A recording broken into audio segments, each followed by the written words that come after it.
이번 시간은 단백질과 질병에 대해서 강의 진행하겠습니다. 먼저 단백질과 고콜레스테롤 관계에 대해서 알아보겠습니다.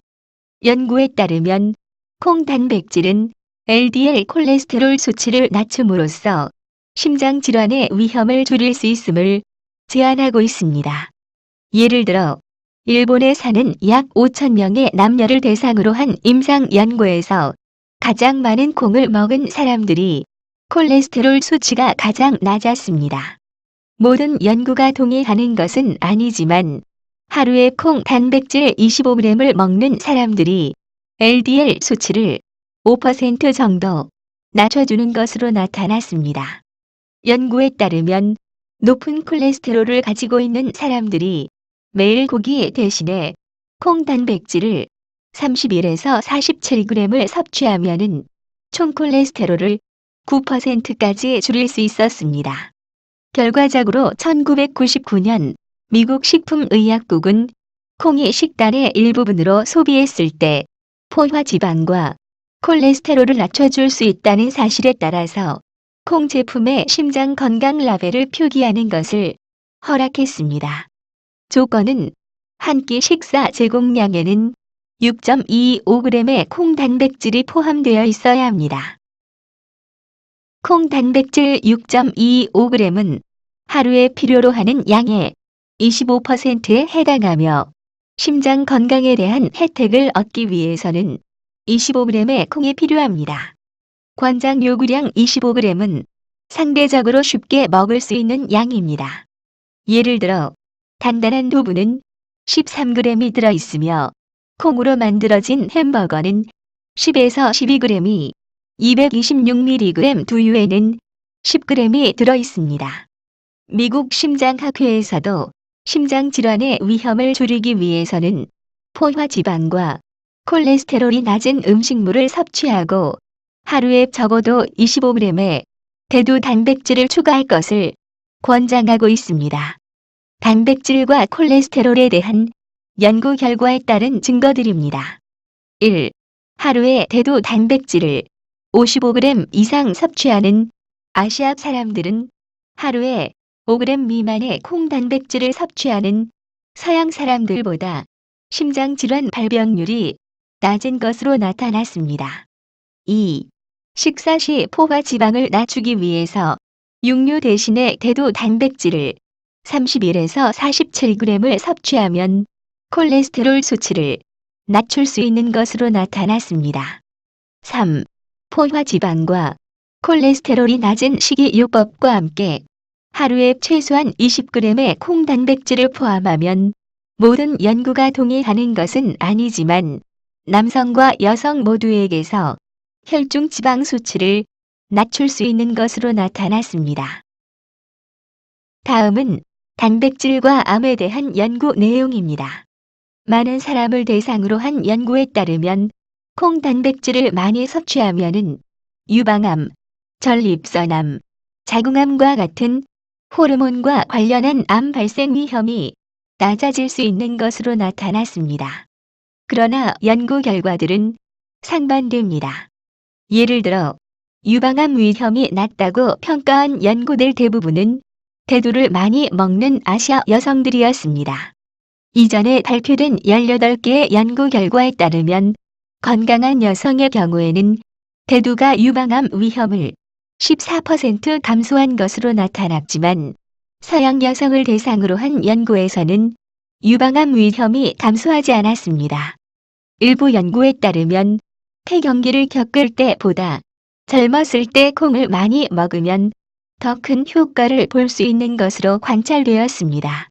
전립선암에 대한 연구 내용은 더 복잡합니다. 일부 연구에 따르면 전립선암 비율은 아시아와 서양에서 비슷하지만 대두를 많이 먹는 아시아 남성보다 서양인이 전립선암으로 사망이 더 높게 나타났습니다. 그러나 다른 연구 결과에 따르면 콩을 많이 섭취한 남성은 전립선암 발병률이 낮았지만 콩을 먹는 것이 원인인지 대해서는 확실하지는 않았습니다. 또 다른 연구자들은 일본 남성이 나이가 들어감에 따라 전립선의 크기가 서양인만큼 커지지는 않는다고 지적합니다. 이와 같은 연구 내용을 정리하면은 많은 양의 대두를 먹는 것이 전립선 종양의 크기의 차이를 다르게 할 수 있음을 보여줍니다. 다른 연구들은 콩식품 섭취가 폐암의 위험을 낮춰주고 폐암으로 진단된 사람들의 생존율을 향상시켜줄 수 있음을 제안하고 있습니다. 단백질과 골다공증에 대한 연구 내용을 알아보겠습니다. 연구자들은 콩식품이 골밀도를 증가시켜 골다공증을 예방할 수 있는지 조사하기 시작했습니다. 대부분의 연구는 콩 단백질에 이소플라본에 초점을 맞추고 있습니다. 아직은 많은 연구가 없지만 폐경기 여성들이 이소플라본이 풍부한 대두 단백질을 섭취한 경우에는 적게 섭취한 폐경기 여성들에 비해서 골밀도가 높은 것으로 나타났습니다. 일부 연구에 따르면 콩 단백질 40g에 포함된 80에서 90mg의 이소플라본이 최고의 효과를 작용하는 것으로 나타났습니다. 그러나 다른 연구에 따르면 대두 속에 포함된 이소플라본은 폐경기 초기 여성에게 있어 뼈의 미네랄 밀도를 증가시키지 않는다는 사실이 밝혀졌습니다. 단백질과 폐경기에 대한 내용입니다. 콩 속에 있는 에스트로겐과 유사한 이소플라본은 많은 여성이 폐경기 동안 가지고 있는 홍조와 밤에 생기는 식은땀을 줄이는데 도움이 되는 것으로 나타났습니다. 임상 연구에서는 폐경기 여성들이 식사 시 매일 20에서 60g 정도의 많은 양의 대두 단백질을 먹는 경우 먹지 않는 폐경기 여성보다도 홍조와 식은땀이 덜 발생하는 것으로 관찰되었습니다. 콩 보충제가 갱년기 증상을 감소시키는지에 대한 연구 결과는 혼합되어 있습니다. 왜냐하면 몇몇 연구에서는 위약을 복용한 여성들도 갱년기 증상이 적었기 때문입니다. 하지만 가장 긍정적인 결과를 얻은 연구는 하루에 15mg 이상 제니스테인을 함유한 콩 제품을 사용한 경우였습니다. 다음은 단백질 복용량에 대해서 알아보겠습니다. 소화의 경우입니다. 콩 식품으로 조제된 분유는 안전한 것으로 간주합니다. 그러나 어린이에게 복용시키는 것이 안전한지에 대한 연구가 없기 때문에 장기간 복용 시 호르몬에 미치는 우려가 있습니다. 또한 식물에 존재하는 호르몬 유사물질은 내분비 장애를 일으키는 물질로 추정되며 내인성 에스트로겐의 생합성 대사에 영향을 미치는 것으로 알려져 있고 내분비 장애를 일으키는 물질로 추정되는 식물성 에스트로겐인 피토에스트로겐이 포함되어 있어 보충제는 권장하지 않습니다. 성인의 경우입니다. 심장 질환이 있는 경우는 대부분의 연구에서는 하루에 20에서 80g의 콩 단백질을 사용했습니다. 미국 식품의약국과 미국 심장협회는 콜레스테롤과 포화 지방을 낮추기 위해서 식이요법의 일환으로 25g의 콩 단백질을 권장합니다. 암은 콩 속에 포함된 식물성 에스트로겐이 유방암, 자궁내막암, 전립선암과 같은 호르몬 관련암을 예방할 수 있는 것으로 나타났습니다. 그러나 용량, 사용 빈도 또는 안전성에 대한 세부 정보는 없습니다. 대부분의 연구에서 콩 보충제가 아니라 식품에 있는 대두를 조사했습니다. 또한 일부 연구자들은 콩 보충제가 아니라 콩식품이 암 예방을 위한 건강한 식단의 일환이어야 한다고 제안합니다. 하지만 암 치료를 받는 경우에는 콩식품 섭취의 위험과 이 점에 대해서는 의사와 상담하십시오. 콩의 호르몬 관련암에 해로울 수 있다는 우려가 있습니다. 의사와 상의하고 의사의 감독 없이 콩 보충제를 복용하지 말아야 합니다. 질병 예방을 위한 단백질 복용량 가이드입니다. 콜레스테롤을 줄이기 위해서는 매일 50mg을 복용합니다. 혈관을 강화하고 혈압을 향상하기 위해서는 매일 40에서 80mg을 복용합니다. 뼈 건강을 위해서는 매일 50mg을 복용합니다. 하루에 40에서 80mg로 폐경기 여성의 홍조를 감소시킬 수 있는 것으로 나타났습니다. 참고로 일부 전문가들은 폐경기 증상을 치료하기 위해서는 대두 이소플라본을 권장하기에는 시기상조라고 생각합니다. 올바른 복용량, 복용 기간 및 식물성 에스트로겐의 장기적인 영향에 대한 구체적인 정보는 없습니다. 단백질 복용 시 유의사항들입니다. 1. 콩에 알레르기가 있는 사람은 대두 이소플라본과 같은 콩 성분을 함유한 콩식품 및 보조제를 피해야 합니다. 2. 실험실 연구 결과 콩 소비가 유방암 세포의 성장을 자극할 수 있다는 우려를 제기하고 있습니다. 따라서 연구자들은 콩이 유방암의 위험을 줄인다고 믿고 있지만 이미 유방암에 걸린 여성에게는 안전하지 않을 수 있습니다.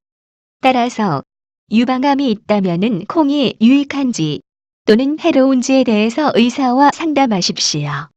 또한 콩 보충제는 유방암 치료제인 타목시펜을 덜 효과적으로 만들 수 있습니다. 따라서 타목시펜을 복용 중인 여성은 콩 보충제를 복용하지 말아야 합니다. 3. 콩은 육류, 가금류 또는 어류와 비슷한 양의 인과 칼륨을 함유하고 있습니다. 신장질환이 있는 사람은 콩식품을 먹기 전에 신장의사 또는 신장영양사와 상담해야 합니다. 4. 이소플라본은 신체의 요오드 양을 낮추어 갑상선 기능 저하로 이어질 수 있습니다. 또한 대두 분유를 먹은 유아에게서 갑상선 기능 항진증의 몇 가지 사례가 보고되었습니다. 하지만 대부분의 사람이 요오드화된 소금을 사용하는 선진국에서는 드뭅니다. 5. 자궁암이나 자궁내막암을 앓고 있는 여성은 먼저 의사에게 질문하지 않고 콩 보충제를 복용하거나 식단에서 많은 양의 콩을 섭취해서는 안 됩니다. 또한 단백질은 암세포를 자라게 하므로 암 환자에게도 금합니다. 암세포가 커지면 생명이 단축되고 고통도 증가합니다. 6.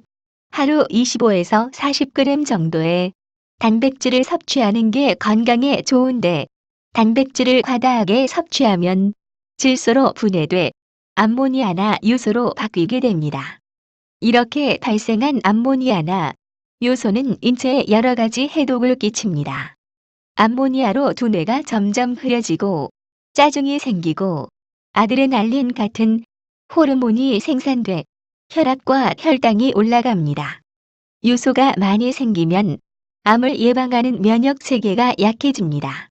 그래서 항상 충분한 물을 마셔서 해독해야 합니다. 소변이 적고 노란색을 띠는 것은 몸에 물이 필요하다는 경고입니다. 물은 하루에 최소한 2리터 이상 마시는 것이 좋습니다. 7. 비만, 요도 결석이 있거나 담낭 기능이 약한 사람, 아토피성 피부염 환자는 섭취를 금합니다. 또한 신장질환 환자와 24개월 미만의 영아도 마찬가지입니다. 왜냐하면 과량의 단백질은 신장에 부담을 주고 영아의 소화 기능에 문제를 유발하기 때문입니다. 단백질 섭취 시 나타날 수 있는 부작용입니다. 1. 콩에 알레르기가 없는 사람들이 콩식품 섭취로 인한 심각한 단기 또는 장기 부작용은 보고되지 않았습니다. 하지만 일반적인 경미한 부작용으로는 위장장애와 변비 및 설사와 같은 소화장애가 있습니다. 2. 임신 및 모유 수유 중 콩식품을 섭취하는 것은 안전한 것으로 간주합니다. 하지만 임신 중이거나 모유 수유 중인 여성은 의사에게 묻지 않고 콩 보충제를 복용하지 않아야 합니다. 3. 식물성 에스트로겐이 신체의 특정 호르몬에 영향을 미칠 수 있기 때문에 나중에 유아용 대두 분유가 생식이나 건강 문제를 일으킬 수 있다는 우려가 있습니다. 예를 들어 예비 연구에 따르면 초기 유아기의 콩 제품을 먹은 소녀는 유아기의 콩 제품을 먹지 않은 소녀와 비교하여 초창기 초경의 위험이 증가합니다. 그러나 최근 연구에 따르면 청소년기의 단백질 섭취량은 초경 증상과 관련이 없는 것으로 나타났습니다. 4. 많은 양의 콩 소비는 또한 콩 알레르기를 일으킬 가능성을 증가시킬 수 있습니다. 단백질과 약물의 상호작용에 대해서 알아보겠습니다. 1. 콩 속에 포함된 식물성 에스트로겐은 유방암 치료에 사용되는 타목시펜과 골다공증을 예방하고 치료하는 데 사용되는 약물인 라록시펜과 상호작용할 수 있습니다. 2. 콩은 에스트로겐 약물 및 기타 호르몬 약물과도 상호작용할 수 있습니다. 3. 미네랄인 아연과 찰분은 또한 콩의 흡수를 방해할 수 있으며 몸의 콩 농도를 낮출 수 있습니다. 4. 콩은 특히 와파린, 클로피도그렐 또는 아스피린 같은 혈액 희석제를 복용하는 경우 출혈의 위험이 높아질 수 있습니다. 5. 페넬진이나 트라닐시프로민과 같은 모노아민 산화 효소 억제제, 즉 MAOI라고 불리는 항우울제를 복용하는 사람들은 콩식품을 섭취하거나 콩보충제를 섭취해서는 안 됩니다. 이상으로 단백질에 대한 모든 강의를 마치겠습니다. 감사합니다.